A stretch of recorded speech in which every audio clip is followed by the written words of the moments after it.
250주 연속 1위. 숫자로만 보면 그저 놀라운 기록 같지만 이 기록은 단순한 성적표가 아니다. 이는 현상이며 더 구체적으로 말하면 한 가수가 대중음악 시장에 어떤 방식으로 작동하고 있는지에 대한 증거다. 그리고 그 중심에는 바로 임영웅이 있다. 누군가에게는 트로트 가수, 누군가에게는 발라드 아티스트, 누군가에게는 위로의 상징, 또 누군가에게는 대체 불가능한 브랜드. 하지만 공통점은 단 하나, 지금 한국 음악 시장에서 이 남자는 독보적이라는 사실이다. 먼저 우리가 주목해야 할 것은 임영웅이 만든 지속성의 구조다.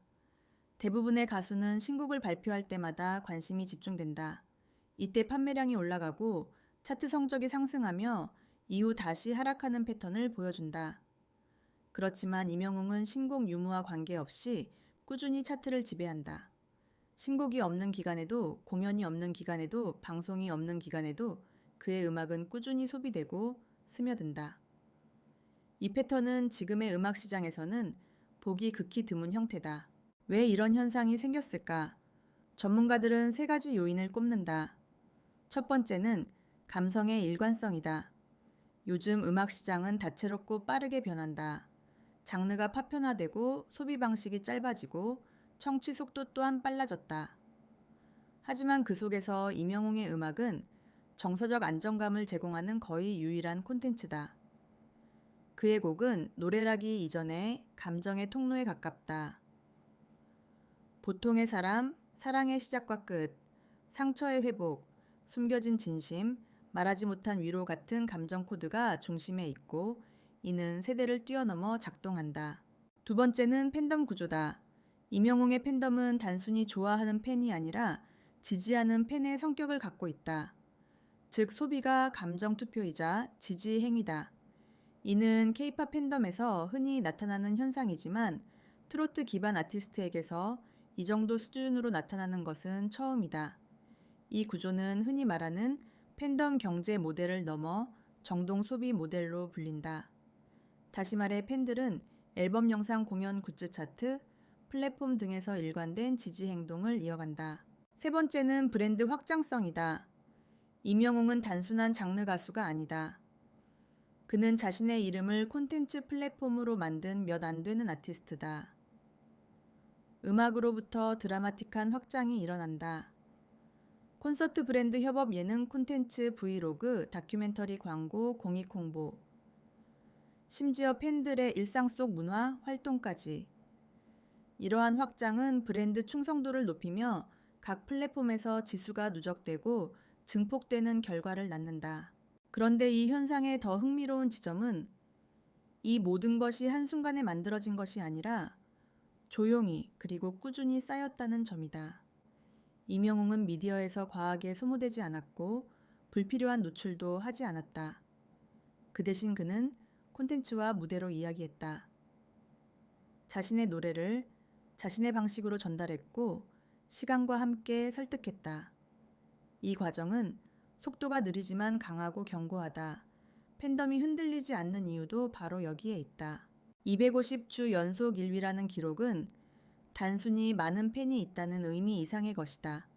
이것은 음악이 여전히 그리고 충분히 사람들의 삶에 작용하고 있다는 증거다. 음악 소비가 쇼트폼과 스트리밍 중심으로 이동한 시대에 한 아티스트가 긴 호흡의 감성 스토리로 사람들의 마음을 사로잡는 일은 흔하지 않다.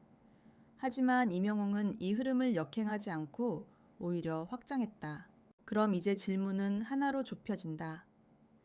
이 기록의 끝은 어디일까? 그리고 무엇이 이 현상을 가능하게 만들었을까? 250주라는 숫자 뒤에 숨겨진 힘은 진짜 무엇인가? 이 이야기의 본격적인 해석은 여기서부터 시작된다. 그렇다면 임영웅의 진짜 힘은 무엇인가? 사람들은 이것을 팬덤의 힘이라고 말하기 쉽다. 물론 팬덤은 매우 중요하다. 하지만 단순히 팬덤만으로는 250주 연속 1위라는 현상을 설명할 수 없다. 그보다 더 깊은 층위에서 작동하는 요소들이 있다. 전문가들은 이 부분을 감정 매칭 구조라고 부른다. 즉, 임영웅의 음악은 특정 시기에 특정 세대의 정서를 정확히 자극했다. 팬데믹 이후 사람들이 외로움, 고립감, 불안 상실, 피로의 시대를 통과할 때 그의 목소리와 가사 그리고 정서적 메시지는 일종의 위로 플랫폼이 되었다. 노래가 단순히 들리는 것이 아니라 감정의 수납 공간이 되는 것이다. 사람들은 자신의 감정을 임영웅의 노래에 저장했고 그 결과 반복 소비가 발생했다. 두 번째 층위는 음색의 독립성이다. 임영웅의 음색은 트로트 시장은 물론 발라드 시장에서도 쉽게 대체되지 않는다. 화려한 기교를 앞세운 가수도 아니고 폭발적인 고음으로 승부하는 가수도 아니다. 그는 비교적 절제된 방식으로 감정을 풀어낸다. 쿨하고 담백하지만 동시에 따뜻하고 부드럽다. 이 조합은 특히 중장년층과 감성 소비층에게 최적화된 형태다. 음색 자체가 하나의 장르가 되어버린다는 것은 대단히 드문 현상이다.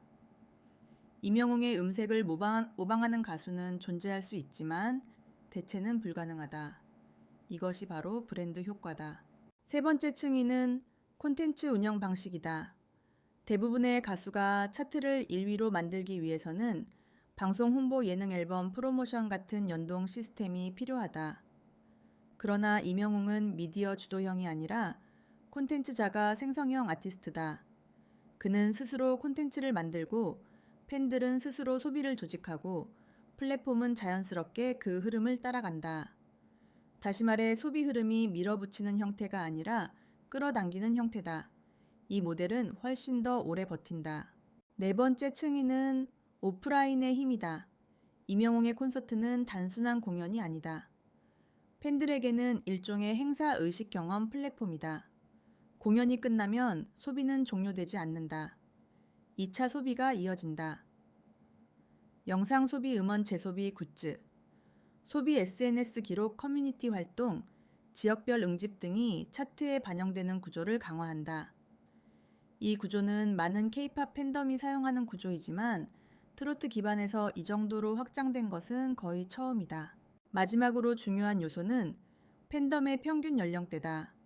임영웅의 팬덤은 단순히 10대 또는 20대 중심이 아니다. 경제력이 있는 중장년층에서 강력하게 형성된다. 즉 팬덤이 소비력을 갖고 있다. 이 시장 구조는 K-팝과는 다른 매우 특별한 형태다. 팬덤이 나이가 들수록 소비는 약해지는 것이 아니라 오히려 안정된다. 이것이 바로 장기적인 점유율 유지의 핵심이다. 그리고 여기서 우리가 놓쳐서는 안 되는 또 하나의 포인트가 있다. 바로 반대 세력의 부재다. 음악 시장에서 경쟁은 자연스럽지만 임영웅이 활동하는 정서 구간에서는 사실상 경쟁자가 없다. 발라드 시장은 세대가 흐르며 공백이 생겼고 트로트 시장은 트렌드가 바뀌었고 오디션 시장은 과잉으로 분산되었다. 그 사이에서 임영웅은 정서적 독점을 구축했다. 이것은 전략이 아니라 결과로 만들어진 독점 구조다. 그렇다면 이 구조는 어디까지 갈 수 있을까? 250주가 끝이 아니라면 다음은 무엇인가? 플랫폼 전문가들은 이 구조가 1. 음악, 2. 공연쌈, 브랜드사, 팬덤 후 라이프스타일 콘텐츠 영역으로 확장될 가능성을 본다. 즉, 임영웅은 단순한 가수로 끝나지 않는다. 그는 하나의 문화 플랫폼이 될 수 있다. 이미 그 조짐은 나타나고 있다. 문제는 이 현상을 업계가 어떻게 받아들이는가이다. 임영웅 현상은 단순히 팬덤 덕분에 만들어진 축제가 아니라 음악 산업이 놓치고 있던 감정 시장을 보여주는 신호다. 음악 산업은 너무 빠르게 움직였고, 너무 기술 중심으로 변했고, 너무 플랫폼 위주로 재배치되었다. 하지만 사람들은 여전히 위로받기를 원했고, 여전히 마음을 나눌 대상을 원했다. 임영웅은 그 자리를 정확하게 메웠다. 그리고 이 시점에서 우리는 다시 질문하게 된다. 250주라는 기록은 얼마나 더 이어질까? 그리고 이 기록은 단순한 숫자일까? 아니면 시대의 정서를 설명하는 하나의 언어일까? 이 질문의 답은 아직 끝나지 않은 이야기 속에 있다.